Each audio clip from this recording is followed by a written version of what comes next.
worked on a couple of things. The first thing we talked about was having a little bit more stability in your dancing.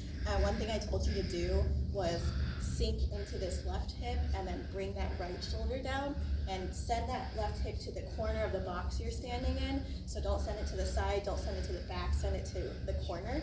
And I told you to do the same thing on both sides. You can find this position in your 4 and then this position in your 6.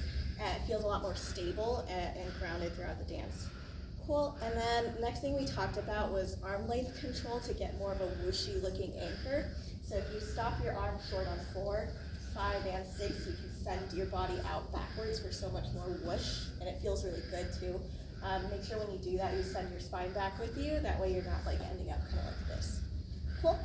The next thing we talked about was using your partner and yourself to make a more dynamic basic. So I told you to go slow on 1 and 2 and then fast on 3 and 4. So the sugar push 2, 3 and 4, 5 and 6, underarm turn 1.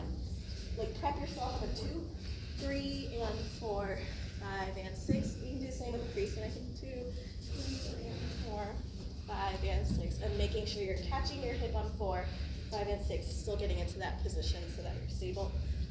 Cool. And then the last thing we talked about was just hitting positions. So whenever you're in any sort of presentation, think about where you're putting your hands, want energy through the fingertips, maybe where you're putting your head.